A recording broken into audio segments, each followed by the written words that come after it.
Have you stopped scrolling and watched dozens of videos to determine if your job is toxic, only to check off each sign but still question if you're really in a toxic workplace? There is a massive problem with every one of these videos, and it makes it impossible for them to help you diagnose the problem.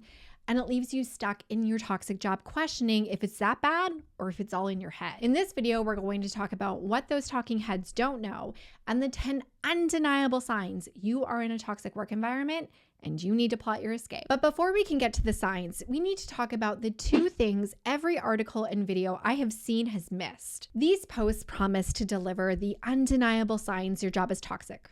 Just like this video. Awkward. Each one of them discusses behaviors and relational dynamics that proliferate in a toxic work culture. The first problem with this approach is there are not 10 signs your job is toxic. There are hundreds. And I bet 99% of you can tick off the majority of this toxic job super bingo list. Feel free to pause the video, count how many you have, and share it in the comments below. Would you be surprised if I told you that this list of signs and symptoms exists almost everywhere? I've said it before and I'll say it again. Humans are going to human. But that does not mean that every job is toxic.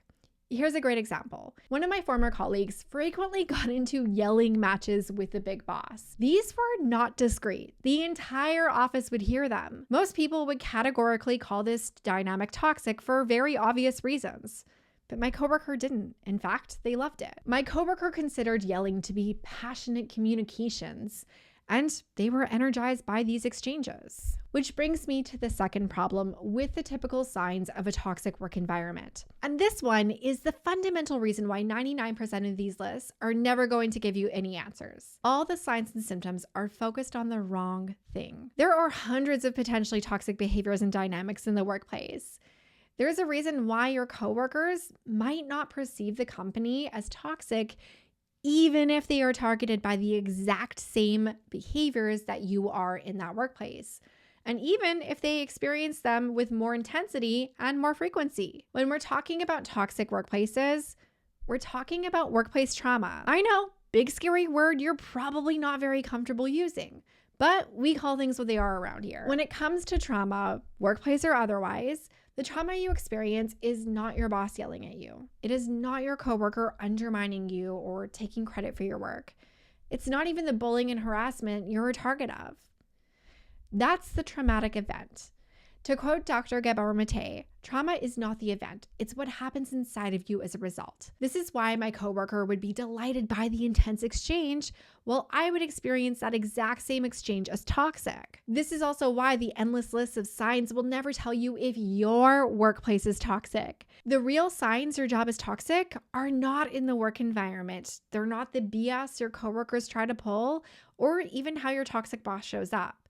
The real signs are not outside of you. They are inside. They're the reactions you have, the coping behaviors you reflexively develop, and the beliefs that you form when you're actually in a toxic work environment. So let's talk about what they are. In the world of corporate careers, so much focus is on your mind. My friend Charlene Ramshaw talked about floating head syndrome in her book, Burn Bright. One of the things I have repeatedly observed in people who are in a toxic job is they intellectualize their experience. Admit it, you've already diagnosed your boss with at least one personality disorder. You're paying attention to your brain and not to your body. When you're in a toxic job, your body is carrying it. Take a minute, bestie, and just observe. Where are you holding tension right now? Are your shoulders tense? Have you been getting more headaches? Has your masseuse remarked on how your back has more knots than a 400-year-old oak tree? Your body absorbs the psychological tension you experience in a toxic workplace. The other thing that happens in a toxic job is your fight or flight response is constantly activated because you're never really safe. This keeps your sympathetic nervous system turned on. Your pulse races. You feel anxious and agitated. You may even observe that you are constantly in reaction mode, ready for the next conflict with a toxic coworker, or ranting about it after work. Anecdotally, a lot of my clients that are in a toxic job have told me about how they get sick more often. They went from barely catching anything to getting every cold and virus that floats around. Stress does a number to your immune system. These are all your body's natural reactions to stress. The most primitive area of your brain activates in stress and conflict situations, And it hasn't evolved to differentiate the severity of threat between your toxic boss and, say, a hungry saber-toothed tiger, which is also why you were probably completely oblivious to this until I just said it. I want you to do something. Set a reminder for yourself in the middle of the workday, and when it goes off, I want you to take a moment and pretend you're in a stress scanner. I want you to notice things like your heart rate, where you can feel tension in your body, or your palms sweating.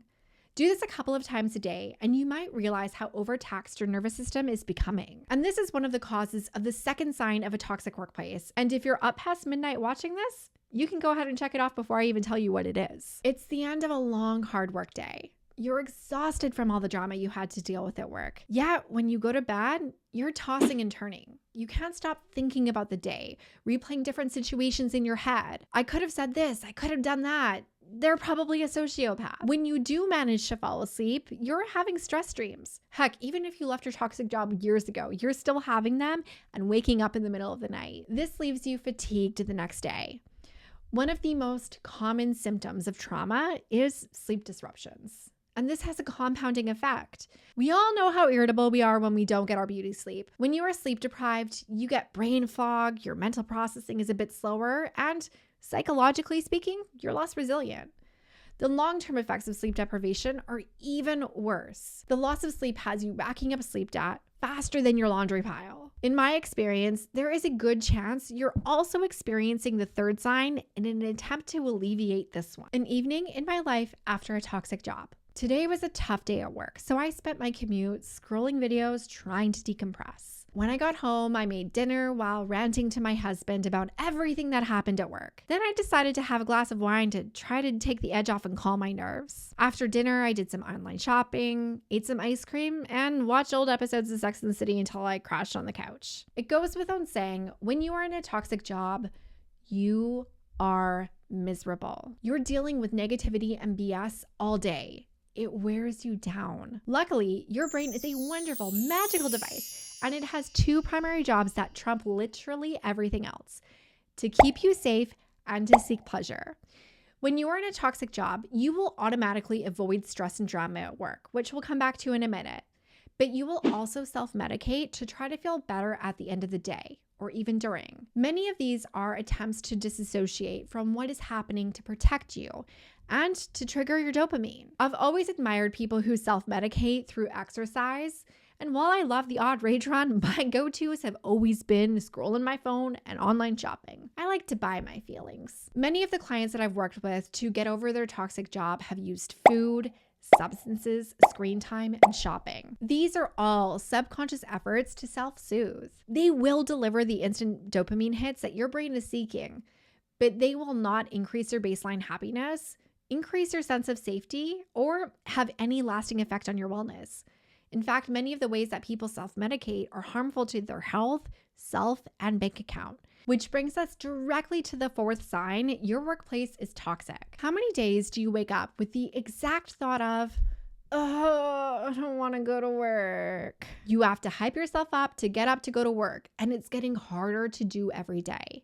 It doesn't just happen a few days a week either. It's every single day, which you can almost deal with if that sense of dread and misery didn't stick around all day. But you're anxious and on edge at work. See sign 1. You're stressed AF every day after work. And despite your efforts to leave your toxic job at the door or disassociate with Netflix, that stress is following you everywhere. You are miserable. This has a profound effect on your life because you're too tired and too annoyed at the end of the day to socialize. So you start to withdraw from your friends. Or you're complaining so much, you realize they're withdrawing from you. While you used to hit the gym most days, you're skipping it more and more. While everyone has the Sunday scaries from time to time, that sense of dread and, oh my God, I have to go to work and I have to do my job tomorrow every day is not normal. You might have tried to toxic positivity your way out of this. You've hyped yourself up, you've gaslit yourself, but nothing is letting you shake off that low-dial buzz of your discontentment. The negativity you experience at work has gotten to you, which brings me to the fifth sign that you are in a toxic work environment. And this is one that almost everyone overlooks, even though it is shockingly obvious. You used to be confident at work. In meetings, you shared your ideas, you built friendships. You even felt comfortable giving your boss candid feedback when they asked for it. But now your confidence is in the gutter. Recognition and even basic validation that you're doing an okay job is absent and extremely inconsistent. You have received so much unfair criticism, sometimes publicly, that you've started to doubt yourself in your work. You don't put your hand up in meetings. You don't ask for help when you're overwhelmed. Instead, you overcompensate by overworking and overachieving, trying to assert your confidence and prove your worth. You used to genuinely like your job. Maybe you wouldn't have done it if you won $1 billion jackpot, but most days you didn't mind going to work. Now, well, we've talked about that overwhelming sense of dread. You've started over-communicating to your micromanaging boss to try to keep them off your back, which we're going to come back to in a minute. You feel like you can't trust your coworkers after your toxic coworker told everyone about that thing you told her in confidence. You feel like you're not exceptional at your job, no matter how much you work and how much you do, and that you'll have to take a pay cut to leave. You've been criticized, undermined, and questioned so much, you started to believe that you're not good enough, and you miss who you used to be before the toxic work environment. The person who trusted others, who spoke up, who was confident and ambitious and knew exactly what they were capable of. Which brings me to a shameless plug, because I know if you relate to this, you feel like that version of yourself is gone, but they are still there. You just need to restore them, which is exactly why I created the Get Over Your Toxic Job Guidebook. It will help you uncover exactly what made the job toxic for you, reveal toxic beliefs and coping mechanisms you developed to survive, and begin releasing the toxicity. It's on sale right now. Just go to toxicworkplacerecovery.com. Getting support, like my guidebook, is crucial when you are in a toxic work environment, especially when you experience the sixth sign. This is one of the most alienating parts of a toxic job, and it's the reason why you will continue to suffer for years after you escape your toxic work environment. When you're in a toxic job, you're on your own. You are probably expected to onboard yourself and figure out how to do your job on your own. While your coworkers are quick to criticize and your boss micromanages you, when you ask for help, not only is that support denied, but you're shamed for not being able to do the thing or figure it out on your own. Side note, they won't help because they don't know either. You are isolated in a toxic work environment. This can be extreme and involve triangulation, where a narcissistic manager pits you against your coworkers. Many of my clients have been isolated at work because they have been the target of toxic office politics and gossip. But the most common sense of isolation that I have observed is the one I mentioned at the top of the video. You feel isolated because no one is experiencing the workplace toxicity you are. And that's not even the worst part. If you're like most of my clients, and well, me when I was in a toxic workplace, you turn to the people that you're closest to. Your partner, your friends, your mom. You have after work rants to them, and they acknowledge it's bad, but they don't really understand how bad. They can't. Their frame of reference is a bad job, which they conflate your experience with because luckily, they haven't experienced workplace trauma. This not only causes you to question yourself because the people you trust most are telling you to just brush it off, it can make you feel utterly alone. Each cohort of my Toxic Job Detox program has told me one of the things that helped them most in the program, and even on my videos here, is that it helped them realize that they're not alone. Isolation doesn't just harm you in a toxic job, it will also sabotage your toxic job recovery and keep you suffering long after you leave your toxic job. In situations where you feel alone, a reaction is hyper-independence. Okay, it's a trauma response, however, I digress. Through this experience, your brain learns it can't count on anyone. You're on your own. And that makes you think, I can do this myself. This becomes the exact reason why you won't seek help or support to navigate out of a toxic job or get over your toxic job, even though getting help is often the difference between the people that are bitter and resentful for years and those who get out and over their toxic job quickly. Which brings us to the seventh sign, because this one has a massive impact, not just in your toxic job, but any job you go to next. It also happens to be one of the biggest blind spots for toxic job survivors. There is a certain habit you have developed.